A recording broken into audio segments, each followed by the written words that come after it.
Malaki? Malaki po. Tingnan. Ay, malaki nga.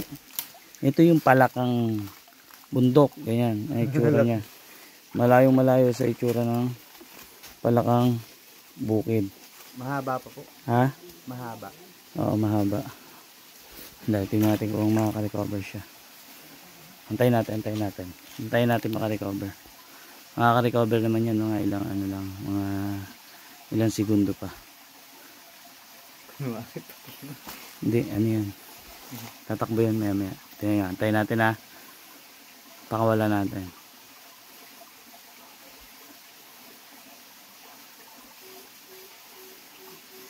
Tingnan natin ng 1 minuto. I-ano mo, revive mo. Gaganon yan eh. Ano ba tawag doon yung hindi ya ano, babasa ka pa. Palusong nga. Ikaw kaya mo ba? Lusungin. Ikaw na lang. Gaganyan lang yan o mabubuhay yan. Pakikuha nga. Ha? Ah, sige, saglit lang. Titingnan lang namin to kung makaka-recover. Malamig. Marimla. Akin na. Ayun na. Ikaw pasaway ka.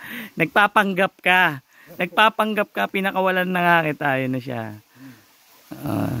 Hindi po malalaman. Nagpapanggap eh, no? Luluko tayo. Tara. Panggap lang pala. Nakatihaya siya. Palaki lakas-lakas pa. Yun po yung palakang bundok. Lumalaki pa po yun ng mas malaki sa palakang bukid. Pero maskulado siya. Hindi siya yung katulad ng mga bullfrog na talagang tumataba. Nakatikim ako niyan sa mga kaibigan ko sa San Pablo City, Laguna. Sa mga Hunters Tribe. Yan, kila Idol Chris, Idol Hogan, shoutout sa inyo. Kila Idol Boy Suntok. Laki ng bato. Dito, kung ito may tubig, malamang may palos to. Pagka panahon ng tag-ulan siguro. Matagulan po. Laking puno, tumumba. Oh.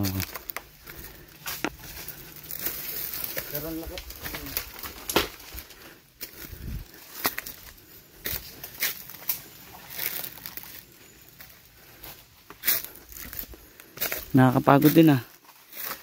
Magtatatlong oras na tayo naglalakad. Walang kain-kain. Sila sanay eh. Ako nasanay na lang.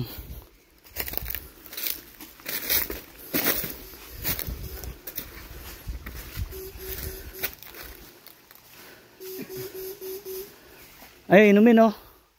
No? Inumin. Umana sa gilid. Pwede minom dyan. Yung maagos na yan. Ay, kapagod.